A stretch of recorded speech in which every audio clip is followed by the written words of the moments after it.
기도하도록 하겠습니다. 51절부터 봅니다. 보라, 내가 너희에게 비밀을 말하노니 우리가 다 잠잘 것이 아니요 마지막 나팔의 순식간에 호련히 다 변화되리니 나팔 소리가 나매 죽은 자들이 썩지 아니할 것으로 다시 살아나고 우리도 변화되리라. 이 썩을 것이 반드시 썩지 아니할 것을 입겠고 이 죽을 것이 죽지 아니함을 입으리로다. 이 썩을 것이 썩지 아니함을 입고 이 죽을 것이 죽지 아니함을 입을 때에는 사망을 삼키고 이기리라고 기록된 말씀이 이루어지리라. 사망아, 너의 승리가 어디 있느냐? 사망아, 내가 쏘는 것이 어디 있느냐? 사망이 쏘는 것은 죄요 죄의 권능은 율법이라.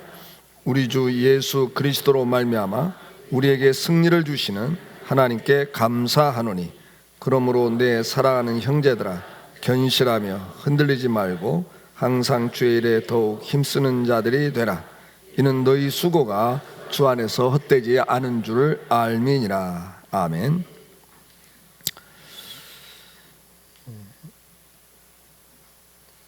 죽음이라고 하는 문제는 우리 인생을 살아가는 데 있어서 가장 큰 고통, 슬픔, 절망, 좌절, 아픔을 주는 명제라고 생각이 됩니다. 이번에도 우리는 또 대형 참사를 통해서 죽음의 아픔이, 그 고통이 얼마나 극한 것인가를 또 보고 있습니다. 어느 시대나 어느 민족이나 어느 사람이나 누구를 막론하고 죽음이라고 하는 것은 가장 큰 인생의 문제입니다. 우리는 그 문제 앞에 설 때마다 좌절, 두려움, 절망감을 갖습니다. 오늘 2부, 3부 예배 때는 제가 그 시를 하나 같이 보면서 이번에 지금 참사를 당하고 있는 그 부모의 마음을 같이 좀 공유하려고 합니다. 자식을 먼저 보낸 한 어머니의 글인데요, 그 어떤 위로가 존재하지 않습니다. 위로한다고 하는 말 한마디 한마디가 다 그들에게는 고통이고 아픔입니다.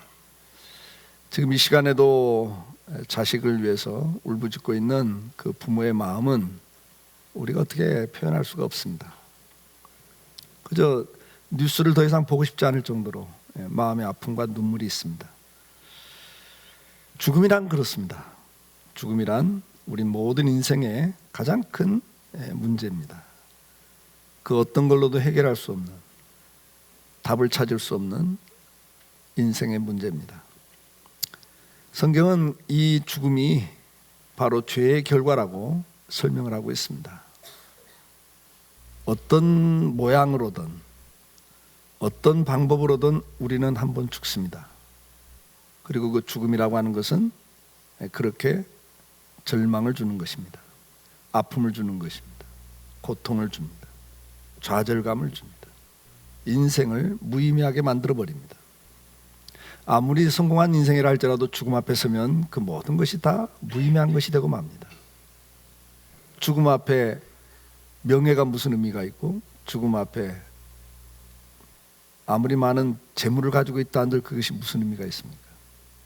죽음 앞에 서면 잘난 것, 똑똑한 것, 가진 것 다 내려놓는 것이 죽음이라는 문제입니다. 예수님의 제자들 역시 마찬가지였습니다. 주님의 죽음 앞에 그들은 좌절했고 절망했습니다. 두려워했습니다. 도망을 쳤습니다. 죽음 앞에서는 방법이 없습니다.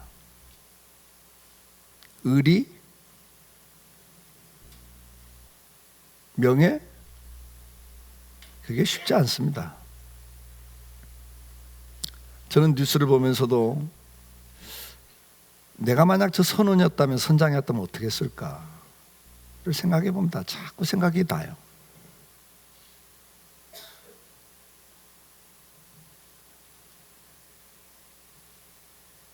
살아난 아이들의 고백 속에 친구가 너무 이게 두려워하니까 구명복이 하나밖에 없는데 자기는 입었는데 친구가 구명복 없이 바깥으로 바다로 뛰어드는 걸 너무 두려워하니까 자기가 벗어주고 친구한테 주고 같이 뛰어내렸는데 결론은 죽었어요.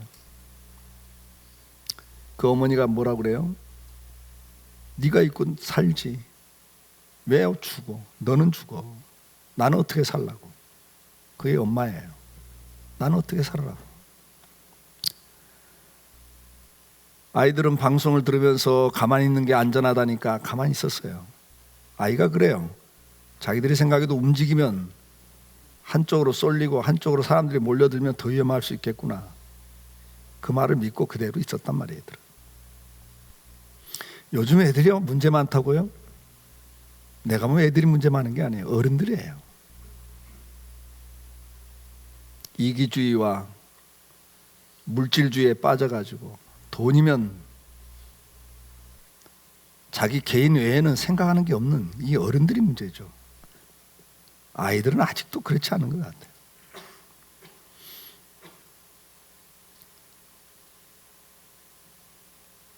오히려 젊은이들이 난 것 같지 않아요?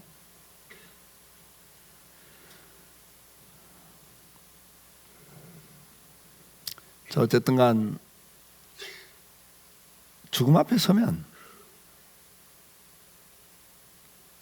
그 사람이 어떤 인생관을 가지고 있는지가 드러납니다. 제자들은 어떤 인생관을 갖고 살았습니까? 예수님이 죽는다는 이 죽음 앞에 제자들은 다 도망을 쳤습니다. 그들이 주님의 죽음 앞에서 도망을 친 이유가 있습니다.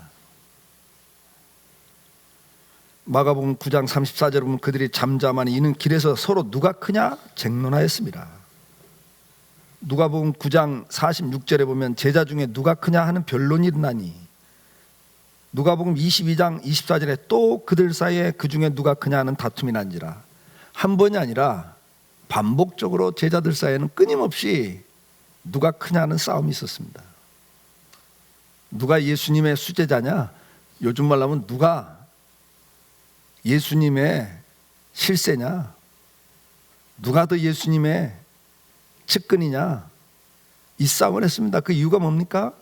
예수님이 능력을 갖고 있기 때문에 그 능력을 누가 더 많은 수혜를 받을 것이냐? 그 권세를 누가 더 많이 속된 말로 써먹을 수 있냐 그 말이죠. 활용도를 생각했어요. 제자들은 자기에게 집중되어 있습니다. 예수님을 따르던 수많은 무리들도 똑같았습니다. 병 고침 받기 위해서 수많은 사람들이 매일 몰려들었습니다. 자기 문제 해결 받기 위해서 수많은 사람들이 몰려들었습니다.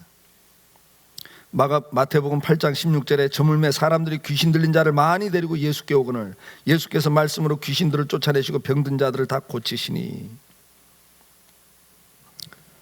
많은 사람들이 예수님을 따랐습니다. 그들의 목적은 자기들의 문제였습니다. 자기들의 문제를 해결하는 거고 자기의 이익과 유익을 위해서 주님을 따랐습니다. 예수님께서 십자가에 죽겠다는 말씀을 제자들에게 가르치실 때 마태복음 16장 22절 23절에 베드로가 예수를 붙들고 항변하여 이르되 항변이었습니다. 여러분. 따지는 거였어요. 주여 그리하지 마옵소서. 이 일이 결코 주께 미치지 아니하리다. 그때 주님이 뭐라고 말씀합니까? 예수께서 돌이키시며 베드로에게 이르시되 사탄아 내 뒤로 물러가라. 너는 나를 넘어지게 하는 자로다. 네가 하나님의 일은 생각지 않고 도리어 사람의 일을 생각하는도다. 너는 지금 네 입장만 생각하고 네 실속만 지금 챙기고 있다. 자기중심적 사고와 삶의 목표를 가지고 있던 사람들은 결국은 예수님을 버리고 도망갑니다.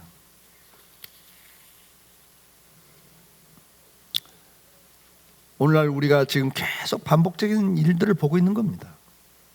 이런 일들이 한두 번이었습니까? 온 나라가 난립니다. 이제는 다시는 반복되면 안 된다고 또 난리를 칠 겁니다. 법을 개정한다, 뭐 한다. 무슨 의미가 있어요? 생각이 안 바뀌겠는데요. 자기밖에 모르는 사람들, 자기 이권이면 뭐든지 불법이 통용되는 이 사회 속에서 뭐가 바뀌어요, 여러분? 바뀔 수가 없습니다. 여러분. 아는 사람이 그냥 봐줘. 이익이 된다면은 법이고 뭐고 소용이 없어요. 옛날이나 지금이나 세상은 바뀐 적이 없습니다.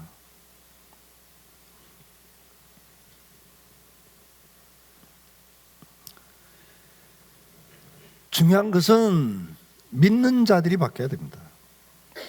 저는 이번에도 또 생각을 해봐요. 지금 저분들 가운데 예수 믿는 사람들이 몇 명이나 될까?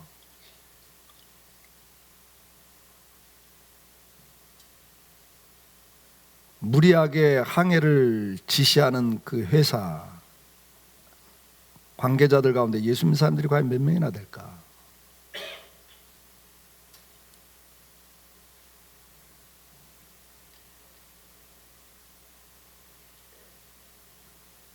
한 신혼부부는 일기가 좋지 않다는 소리를 듣고 나는 내리겠다고, 취소하겠다고, 차를 실어놨으니 차를 빼달라고, 실은 차는 뺄 수가 없다고.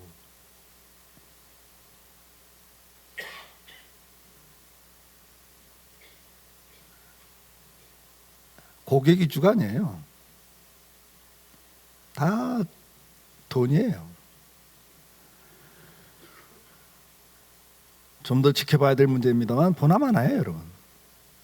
그 속에는 다 이기심들이에요. 돈이 최고예요.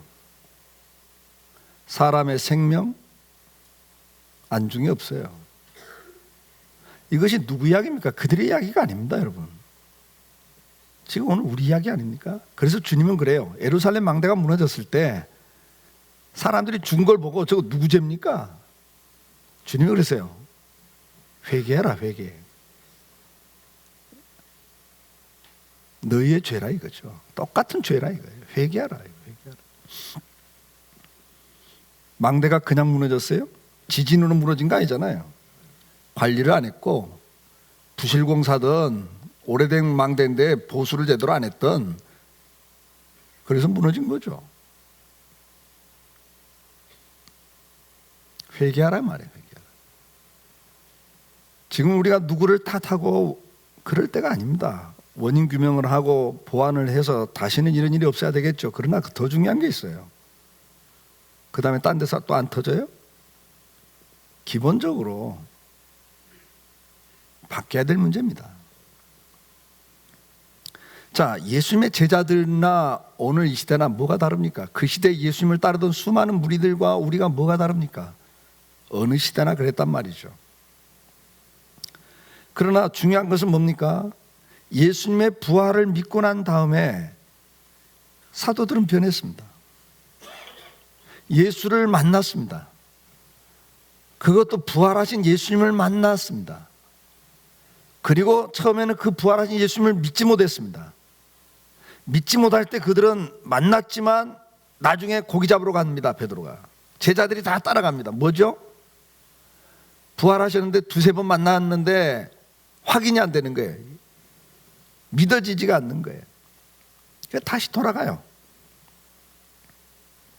우리가 잘 아는 처럼 부활하신 주님을 나중에 베드로를 찾아오신 예수님을 통해서, 제자들을 통해서 그들은 믿게 되죠. 우리가 잘 아는 것처럼 바울이란 사람, 사울이란 사람도 마찬가지죠. 예수 믿는 사람을 잡아 죽이는 것이 자기의 신조였습니다. 그러나 다메섹 도상에서 부활하신 예수님을 봅니다. 그 영광을 봅니다. 그 다음부터 인생이 바뀌어버려요. 중요한 게 뭡니까? 자기 주관을 위해서, 자기 사상을 위해서, 자기 생각을 위해서, 자기를 위해서 살던 사람들이 부활하신 예수님을 만난 다음부터는 자기를 위해서 사는 자들이 아닌, 나를 위해서 십자가에 죽으시고 나에게 영원한 생명을 주신 주님을 위해서 사는 자들로 바뀌더라는 거죠. 인생의 목표가 바뀌었습니다. 로마서 14장 8절에 뭐라고 고백합니까? 우리가 살아도 주를 위하여 살고 죽어도 주를 위하여 죽나니 그러므로 사나 죽으나 우리가 주의 것이로소이다.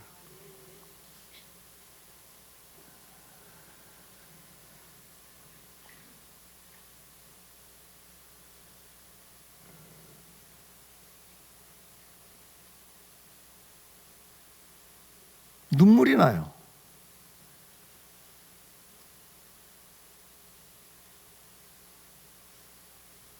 어떻게 저럴 수가 있어가 아니라 우리가 그렇단 말이에요. 우리가 다 똑같아요. 오직 자기밖에 모르는 세상.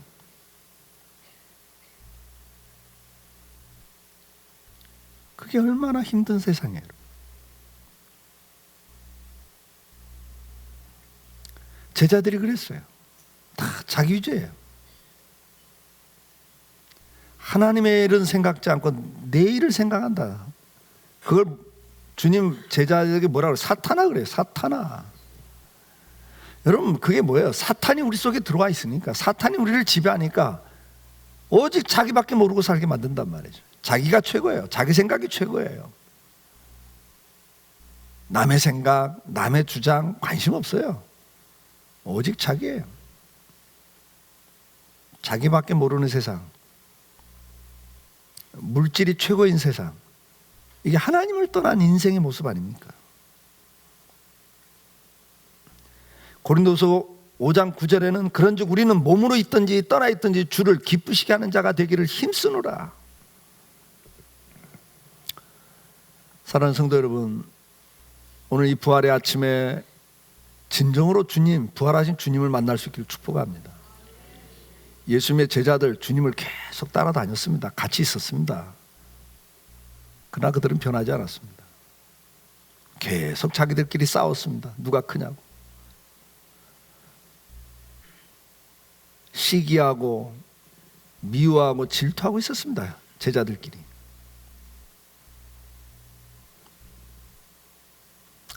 오늘 부활의 아침에 우리는 다시 부활하신 주님을 생각하면서 그분을 진정으로 만나는 은혜를 사모해야 될 것입니다. 인생의 목표가 바뀌어야 됩니다.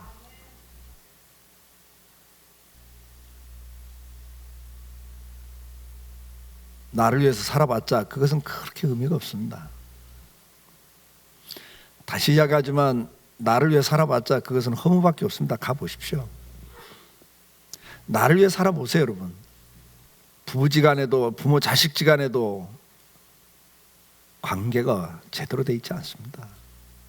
나밖에 모르는 사람인데 어떻게 부부관계가 행복해요? 나밖에 모르는데 어떻게 부모 자식이 행복해요? 나밖에 모르는데 이 사회가 어떻게 행복해져요? 결론은 다 불행해지는 거예요, 여러분. 그래서 다 피눈물을 흘려야 되는 거예요. 피차. 이번에는 내가 흘리면 다음엔 그 사람이 흘리는 거고. 지난주에 김성수 목사님 소금과 빛에 대한 말씀하셨습니다. 이제는 자기 희생이 필요한 시대가 아니겠습니까? 소금이 녹아져야 되는 거고 불꽃은 사라져야 불이 타는 거죠. 근데 그게 맨정신에 되냐고요. 타락한 인간이 어떻게 그게 돼요? 마귀가 지배하는데, 마귀는 네가 최고라고 그러는데, 너를 위해 살으라고 그러는데 어떻게 거기서 벗어나요? 방법은 너 왜 그래? 지금 손가락질 할 시대가 아니고, 어차피 예수 없는 인생은 그렇게 살다 가요. 믿는 사람들만 제대로 살면 돼요. 오늘 우리가 문제 아닙니까? 저도 뉴스를 보면서 그래요. 아유, 저 사람들 도대체 왜 저럴까? 근데 아니에요. 비난하고 정죄할 수 있어요. 그건 아니에요, 여러분. 그게 우리 모습 아닌가? 내 모습 아닌가? 주님이 그러죠. 네 눈에 들보가 있다 지금. 그거나 좀 제대로 봐라. 너나 봐, 너. 지금 우리가 누구를 원망하고 정부를 탓하고 해요. 해야지겠죠. 그러나 그러나 더 중요한 건 뭐예요? 정부가 뭐예요? 그 안에 있는 사람들이잖아요.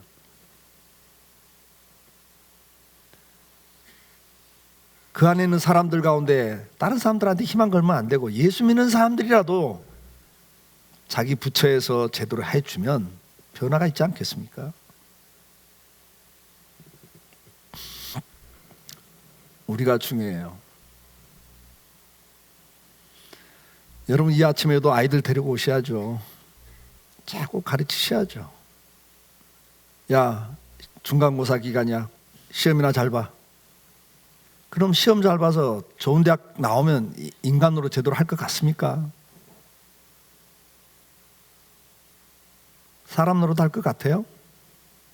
못해요. 누구 욕하려고요? 이번에도 누군가는 책임을 질 겁니다. 그 사람들의 부모는 지금 어떨까요? 희생자는 희생자대로 가족이 피눈물 흘리죠. 또 거기에 연관된 사람들은 또 그 가족들이 또 피눈물 흘리고 있을 거예요 지금.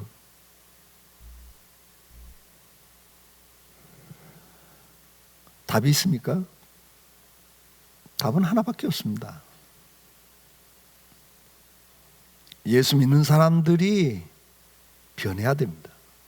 그리고 그들이 정치, 경제, 사회, 문화 어떤 분야든 들어가서 거기서 영향력을 미치는 삶을 사는 게 답입니다. 그게 답이에요. 주님 말씀에 네가 잘해. 남 비판하지 말고 네가 그 자리 갔을 때 잘해. 제가 대학생 지도할 때 전수할 때 그랬어요. 야 이놈들아, 너희들이 지금 물러가라고 하는 그 세대가 4.19 세대야.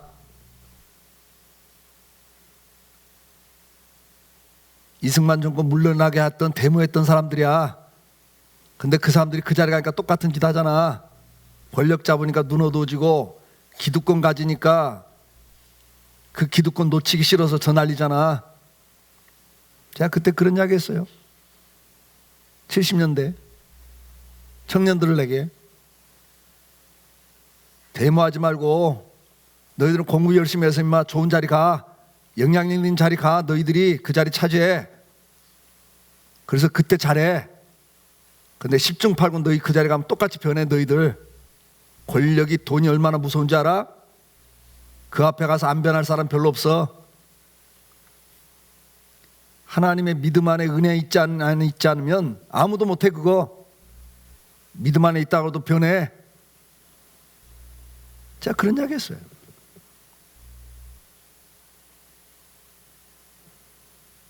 지금 보십시오. 인권 운운하고 민주화 운동했던 사람들이 지금 다 이 사회 지금 기득권입니다. 정치, 경제, 문화의 주류 세대입니다. 뭐가 바뀌었어요, 여러분? 말이 있잖아요. 노무현 대통령 때도 청와대 들어가서 석 달 지나니까 막걸리 소주 먹던 사람들이 양주 먹더라고. 다 운동권에 있으면서 소주 먹던 사람들이 정권 잡고 딱 들어가니까 청와대 들어가니까 석 달 지나니까 양주 먹더라고. 그게 인생이에요, 여러분. 뭐가 달라져요? 문제는 우리예요, 여러분. 한국 기독교가 성도들이 아직 부활하신 예수님 안 만났잖아요. 사는 목표가 안 바뀌었잖아요. 돈이잖아요. 나잖아요. 이기심만이 가득 차 있잖아요. 날마다 싸우잖아요. 그것 때문에 갈등하잖아요. 그게 제자들이었어요, 여러분. 그러나 부활하신 주님을 만난 그들은 어떻게 변합니까? 우리가 살아도 주를 위하여 살고 죽어도 주를 위하여 죽겠다고, 내가 사나 죽으나 주의 것이라고, 나는 어떻게 하든지 주님을 기쁘시게 하는 자가 되기를 힘쓴다고 고백하는 자들로 바뀌어 있습니다.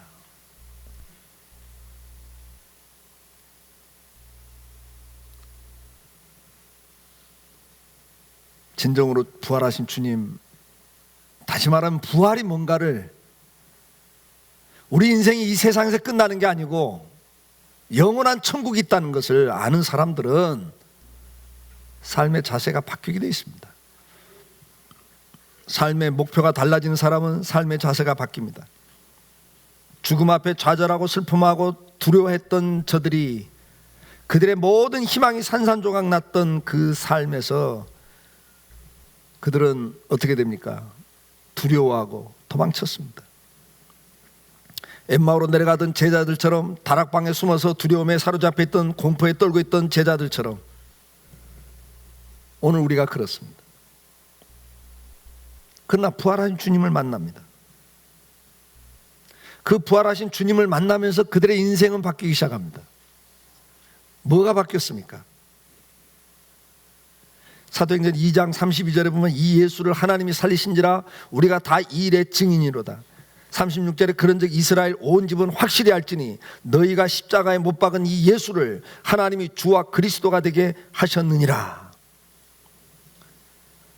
다락방에 숨고 도망쳤던 제자들이 이제는 예루살렘 시내에 서서 수많은 사람들 앞에서 담대하게 너희가 죽인 예수가 그리스도라고 증거하는 사람들로 바뀌어 있습니다. 다시 말해서 핍박을 두려워하지 않았습니다. 그전에는 잡혀서 죽을까 싶어서 도망쳤던 베드로도 이제는 감옥에 갇히고 매를 맞으면서도 기뻐하고 있습니다. 죽음을 두려워하지 않았습니다. 야고보가 먼저 죽죠. 베드로를 죽이려고 또 가다놨는데 내일이면 사형 집행일인데 베드로가 그 밤에 잠이 깊이 들었다고 그랬어요. 천사가 깨워도 일어나질 않아요. 옆구리를 찼다 그랬어요. 그렇게 깊이 잠이 들었다 그랬어요, 성경. 저는 그 구절을 보면서 아니 내일이면 죽는 날인데 어떻게 저렇게 잠이 깊이 들어? 두려움에 떨던 베드로가 두려움이 없어진 거예요. 죽음 앞에 두려움이 없어졌어요. 재산을 빼앗겨도 직장에서 쫓겨나도 그들은 두려워하지 않았습니다. 히브리서 11장 35절 38절에 또 어떤 이들은 더 좋은 부활을 얻고자 해요. 더 좋은 부활을 얻고자 해요. 심한 고문을 받되 구차히 풀려나기를 원하지 아니하였으며 또 어떤 이들은 조롱과 채찍질 뿐만 아니라 결박과 옥에 갇히는 시련을 받았고 돌로 치는 것, 톱으로 켜는 것, 시험과 칼로 죽임을 당하고 재산을 빼앗기고 양과 염소의 가죽옷을 입고 유리하고 궁핍과 환난과 학대를 받았으니 광야와 산과 동굴과 토굴에 유리했다 그랬어요. 집 한 칸도 갖지 못하고 다 쫓겨다녔어요. 그러면서도 그들이 어떻게 했다고 그랬어요? 기쁘게 그걸 당했다고 그랬어요. 기쁘게 당했다. 이 앞에 열거된 항목들 가운데 하나만 부딪혀도 우리는 힘들다고 난리예요. 아마 재산만 뺏겨 보세요. 직장에서 한번 실직돼 보세요. 아마 매를 맞아 보세요. 감옥에 갇혀 보세요. 그거 하나만 갖고도 얼마나 큰 고통이에요. 그런데 거기다가 잡혀서 죽임을 당해요. 그래도 과연 우리는 기뻐할 수 있을까? 과연 기뻐할 수 있을까? 망하고 뺏기고 갇히다가 고문을 당하다가 죽임을 당하는데 과연 기뻐할 수 있을까?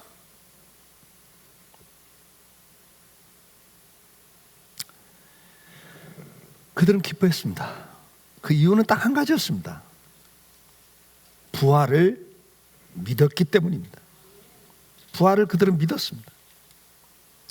그 부활은 슬픔이 기쁨으로 바뀌는,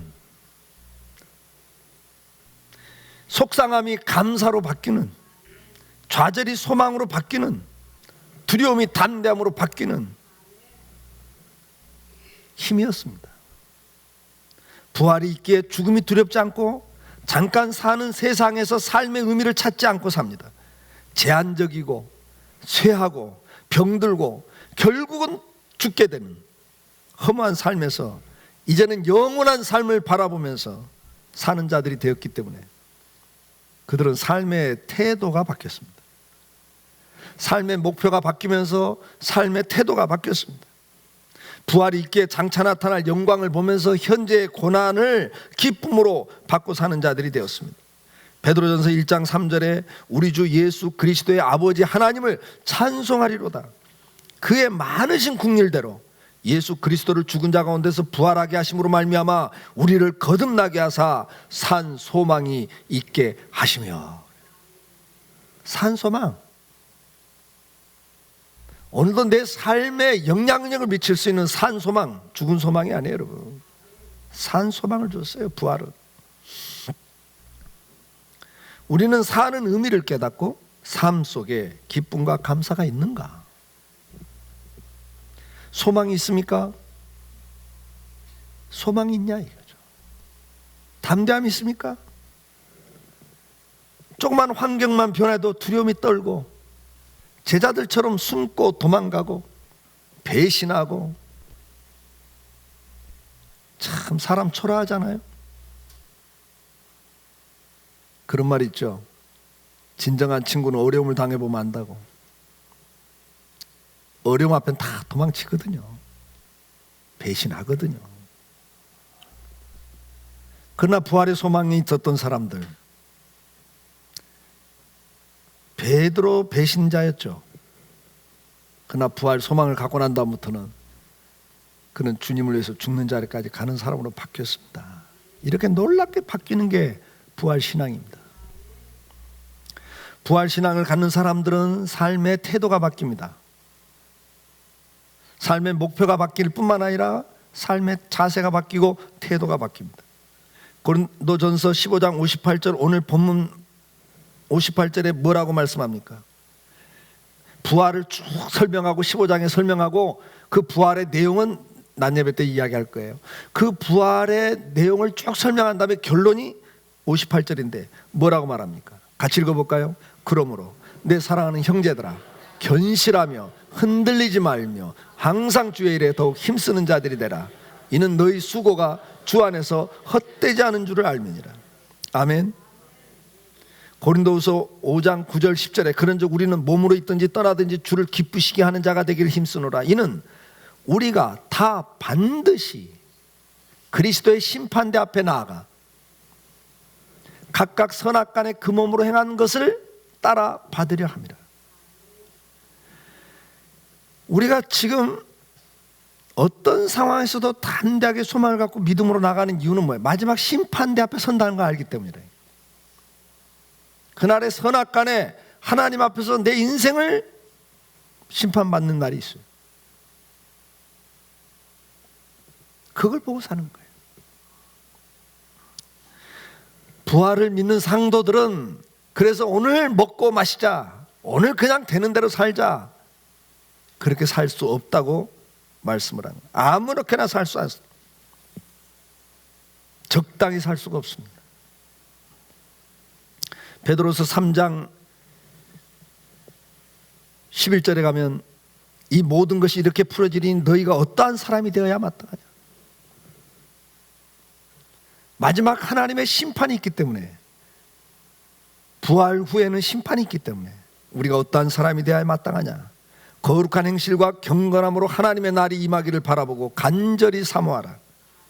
그날에 하늘이 불에 타서 풀어지고 물질이 뜨거운 불에 녹아지려니와 우리는 그의 약속대로 의가 있는 곳인 새하늘과 새 땅을 바라보도다.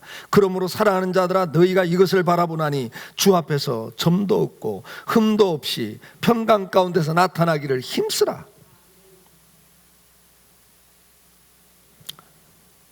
오늘 부활절 아침에 다시 한번 이 부활 신앙을 회복하실 분들은 회복하시고, 부활 신앙을 가지고 계시지만 그것이 퇴색된 분들은 다시 한번 이 부활 신앙을 확인할 수 있기를 축복합니다. 주님 오실 날을 바라보고 살으라고 말씀하고 있습니다. 그래서 로마서 13장 11절로 14절, 또한 너희가 이 시기를 알거니와 자다가 깰 때가 벌써 되었으니 이는 이제 우리의 구원이 처음 믿을 때보다 가까웠습니다. 밤이 깊고 낮이 가까웠으니 그러므로 우리가 어두움의 일을 벗고 빛의 갑옷을 입자. 낮에와 같이 단정히 행하고 방탕하거나 술 취하지 말며 음란하거나 호색하지 말며 다투거나 시기하지 말고 오직 주 예수 그리스도로 믿고 정욕을 위하여 육신의 일을 도모하지 말라. 사랑하는 성도 여러분, 우리는 다시 한번 자다 깰 때가 됐다고 우리에게 정신을 차리라고 말씀을 하고 있습니다. 낮에와 같이 단정히 행하라고 말씀을 하고 있습니다. 방탕하거나 술 취하지 말라고 말합니다. 음란하거나 호색하지 말라고 말합니다. 다투고 분쟁하고 시기하고 다투지 말라고 말씀하고 있습니다. 왜요? 다 자기 입장에서 보고 자기 입장에서 생각하니까 분쟁이 생기는 거거든요. 마태복음 25장 13절에는 그런즉 깨어있으라 너희는 그날과 그때를 알지 못하느니라. 언제 주님 오실지 모르는데 정신을 차리고 깨어있으라고 말씀을 합니다. 지금 우리는 다시 한번 부활신앙을 믿는 성도들은 깨어있어야 됩니다. 뿐만 아니라 히브리서 10장 25절에 모이기를 피하는 어떤 사람들의 습관과 같이 하지 말고 오직 그나여 그날이 가까운 볼수록 더욱 그리하라 그랬습니다. 여러분, 이 초대교회 시대에 핍박이 너무 심했거든요. 모였다 잡히면 죽잖아요. 그러니까 모이는 것 자체가 부담인 거예요. 그래서 모이는 걸 점점 소홀히 하죠. 모이면 죽는 거니까. 그러니까 합리화를 시켜요. 그렇게 무지하게 믿을 필요 있나? 꼭 그렇게 모여서 예배드려야 돼? 두세 명이 있는 곳에 주님이 함께 한다고 그랬는데 뭐 안 모여도 돼.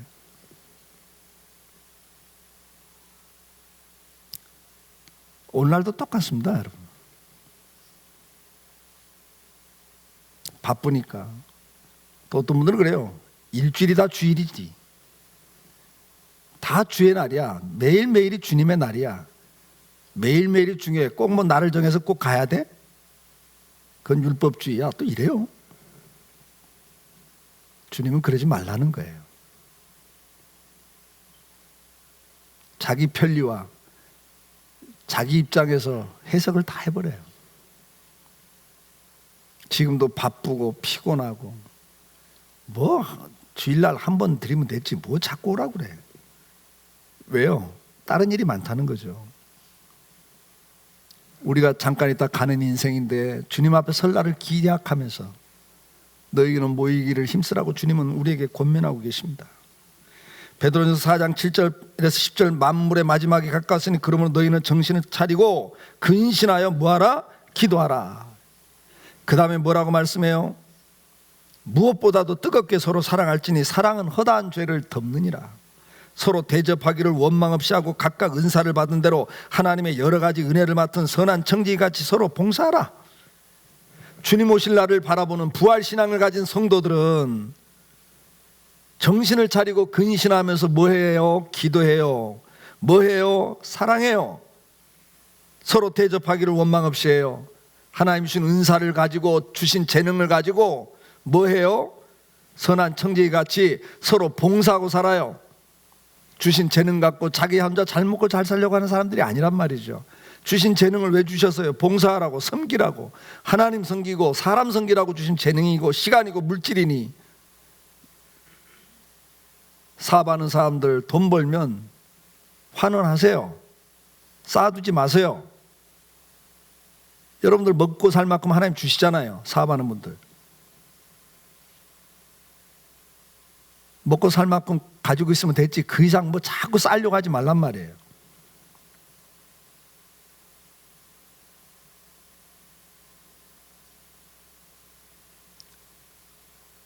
대강 계산하면 나오잖아요. 얼마만 있으면 내 남은 여생 이 정도면 살겠다. 그 정도 남겨놓고 나머지는 다 내놓으세요. 왜 자꾸 더 쌓아요? 쌓아두니까 망하잖아요. 사업하는 사람만 들을 이야기가 아니고 모든 분야가 똑같다는 거죠. 자기를 위해서 살지 말라는 거예요. 주님은 그 주신 재능 가지고 다른 사람을 섬기라는 거죠. 디모데후서 4장 1절로 2절, 하나님 앞과 살아있는 자와 죽은 자를 심판하실 그리스도 앞에서 그의 나타나실 것과 그의 나라를 두고 엄히 명하노니 너는 말씀을 전파하라. 때를 얻든지 못 얻든지 항상 힘쓰라. 범사에 오래 참음과 가르침과 경책하며 경계하며 권하라. 말씀을 전파하라고 강조하고 있어요. 주님 오실 날이 가까움을 보고 부활을 믿는다면 우리가 이 세상의 가장 큰 소망은 재림이기 때문에, 영생이기 때문에 우리는 그 사실을 전하고 산다는 거죠. 야고보서 5장 7절로 8절에 그러므로 형제들아 주께서 강림하시기까지 길이 참으라. 보라 농부가 땅에서 나는 귀한 열매를 바라고 길이 참아 이른 비와 늦은 비를 기다리나니 너희도 길이 참고 마음을 굳건하게 하라. 주의 강림이 가까우시니라. 인내하라고 말씀을 해요. 부활 소망을 가진 사람들은 인내하고 살았습니다. 소망이 있기 때문에 인내하고 있습니다. 오늘 본문 58절에 다시 뭐라고 말합니까? 그러므로 내 사랑하는 형제들아 견실하며 흔들리지 말고 항상 주의 일에 더욱 힘쓰는 자들이 되라. 이는 너희 수고가 주 안에서 헛되지 않은 줄을 알미니라. 주의 일에 힘쓰라고 말씀합니다. 주의 일에 더욱 힘쓰래요. 오늘 이 부활의 아침에 우리는 부활하신 주님을 진정으로 만남으로 인생의 목표가 바뀌기를 축복합니다. 그 인생의 사는 목적이 바뀔 때 사는 방법, 사는 태도가 바뀌게 되어 있습니다. 신앙생활에도 힘쓰는 자들이 되라고 말씀합니다. 가장 주님 앞에 서는 날 남는 것이 뭡니까? 주님과의 관계거든요. 그래서 로마서 6장 8절로 13절은 이렇게 권면합니다. 만일 우리가 그리스도와 함께 죽었으면 또한 함께 살 줄을 믿노니 이는 그리스도께서 죽은 자 가운데서 살아나셨음에 다시 죽지 아니하시고 사망이 다시 그를 주장하지 못할 줄을 알미로다. 그가 죽으심은 죄에 대하여 단번에 죽으심이요 그가 살아계심은 하나님께 대하여 살아계심이니 이와 같이 너희도 너희 자신을 죄에 대하여는 죽은 자요 그리스도 예수 안에서 하나님께 대하여는 살아있는 자로 여길지어다. 그러면서 뭐라고 권면합니까? 같이 읽어봅니다. 그러므로 너희는 죄가 너희 죽을 몸을 지배하지 못하게 하여 몸의 사욕에 순종하지 말고 또한 너희 지체를 불의의 무기로 죄에게 내어주지 말고 오직 너희 자신을 죽은 자 가운데서 다시 살아난 자 같이 하나님께 드리며 너희 지체를 의의 무기로 하나님께 드리라. 여러분, 앞에서 고백했던 바울의 고백처럼 사나 죽으나 우리가 주의 것입니다. 부활하신 주님은 십자가에 죽으시고 부활하시면서 우리를 함께 십자가에 죽인 겁니다. 함께 살리신 겁니다. 그래서 핏값으로 우리를 사셨다. 우리가 주의 것이 된 겁니다. 하나님께 우리를 드리라고 말씀을 하고 있습니다. 이 아침에 우리 다시 한번 기억합시다. 인생의 목표가 바뀐 삶을 살 수 있기를 축복합니다. 이 세상의 것이 전부인 것처럼 살던 자리에서 이제는 영원한 것을 바라보고 사는 성도의 삶을 사는 자가 될 수 있기를 축복합니다. 자신만을 위해 살던 사람들이 주님을 위해 사는 삶을 사는 자들로 변화되었던 것처럼 잠깐 있다 없어지는 이 인생을 위해 살던 그들이 영원한 걸 위해 사는 자들로 바뀐 것처럼 오늘 이 아침 그저 단순한 부활절 아침이 아니라 진정으로 부활의 주님을 만나서 여러분 인생의 목표가 바뀌는 인생의 가치관이 바뀌는 이 은혜를 누리고 살기를 축복합니다. 다시 확인할 수 있는 시간이 되기를 바랍니다. 그래서 인생의 목표가 바뀜으로 인생의 사는 방법, 자세가 바뀌기를 축복합니다. 슬픔과 두려움과 좌절과 원망과 시기와 미움과 질투, 인생의 목표가 나에게 초점이 맞춰질 때 나오는 증상들 아닙니까? 그것 때문에 울고 웃었던 자리에서 벗어나서 이제는 믿음 안에서 기쁨으로 소망 가운데 감사하고 찬송하고 사는, 소망 가운데 담대하게 사는 성도로 바뀌기를 축복합니다. 두려움과 좌절과 위축과 숨는 자리에서 이제는 담대하게 사는 자들, 낙심 대신에 인생을 도전하는 자들, 포기하는 대신에 재도전하는 자들, 소망 가운데 승리하는 삶을 사는 부활의 능력이 함께하기를 축복합니다. 그리고 인생을 함부로 살 수 없다는 걸 깨닫고 삽니다. 주님 앞에 설날을 생각하며 영적으로 깨어있는 삶을 살게 되어 있습니다. 모이기를 힘쓰고 성전을 사모하고 주님 오실 날을 사모하고 사는 자들로 바뀌게 됩니다. 기도와 봉사와 전도와 섬김의 삶을 추구하고 살게 되어 있습니다. 그러한 삶을 살 수 있기를 축복합니다. 한때라고 말하지 마시고 내가 주님 앞에 서는 마지막 날까지, 내가 숨을 쉬고 있는 그 마지막 날까지도 내가 주님 앞에 설 날을 사모하면서 살아야 될 인생, 그런 삶을 살다 갈 수 있기를 축복합니다. 저는 요즘 저를 위해서 하는 기도 가운데 하나가 이런 기도가 있습니다. 주님이 언제 나를 부르실지 모르시지만 부르시는 마지막 날까지 모세처럼 기력이 쇠하지 않게 해주세요. 마지막 날까지도 주님을 위해서 뭔가 일하다 가게 해주세요. 뭔가 일하다 갈 수 있게 해주세요. 마지막까지도 움직이다 가게 해주세요. 그 기도하고 있어요. 언제 죽을지는 몰라요. 누가 알아요? 그러나 그게 소원이에요. 이제 리타이어하면 좀 편히 살자. 이제 좀 쉬자. 그냥 여생이나 즐기자. 우리는 그렇게 살 수 없잖아요. 마지막까지도 열심히 주의 일하다 가야죠. 그 나이 되면 그 나이에 맞는 일이 있어요. 없다고 생각하지 마세요. 있어요. 길가에 있는 풀 한 포기도 목적이 있거든요. 조그만 미생물 하나 존재 목적이 있거든요. 그 목적이 있는 삶을 다시 한번 확인하시고 살기를 주의 이름으로 축복합니다. 우리 다 같이 한번 기도합시다. 부활의 신앙을 다시 한번 확인하는 기도를 하십시기 바랍니다. 예수님의 제자들 예수님을 따랐습니다. 고백도 했습니다. 주는 그리스도 살아계신 하나님의 아들이라고 고백까지 했습니다. 그러나 그것은 신앙이었지만 부활 신앙이 아니었습니다. 죽음 앞에서는 두려워했고 죽음 앞에서는 도망치는 신앙이었습니다. 인생의 문제 앞엔 여지없이 무너지는 신앙이었습니다.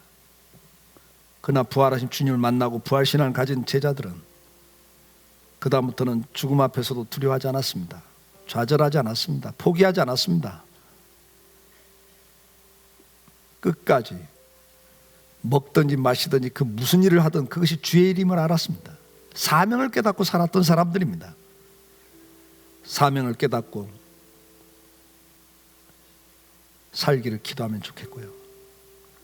그 다음에 삶의 자세와 태도가 오늘 주신 말씀처럼 바뀌어서 마지막까지도 주님 앞에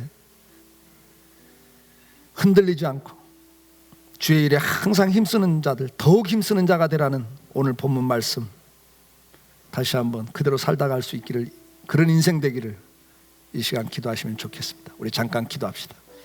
사랑과 많으신 아버지 하나님, 오늘 이 시간 주님 앞에 섰습니다.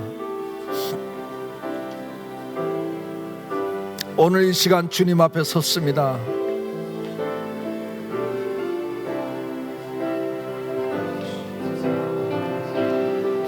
오늘 부활하신 주님을 진정으로 만나고 그 부활 신앙을 진정으로 간직하고 부활하신 주님을 믿고 아버지 하나님, 인생의 목적이 바뀌고 목표가 바뀌고 사는 이유가 바뀌고 사는 방법이 바뀌고 태도가 바뀌기를 원합니다. 아버지여, 허무한 데 굴복하지 않기를 원합니다. 방탕하지 않기를 원합니다. 내 육체 남은 때 주의 일에 더욱 힘쓰는 자들이 되기를 원합니다. 아버지여, 이 은혜를 허락해 주옵소서. 이 은혜를 허락해 주옵소서. 주님 다시 오실 날을 바라보며 경고하고 흔들리지 아니하고 주의 일에 더욱 힘쓰는 자들이 되기를 원합니다. 아버지여, 아버지여,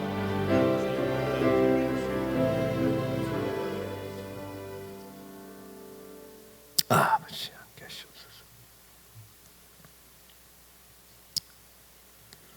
우리 다 같이 일어나셔서 찬송하시겠습니다.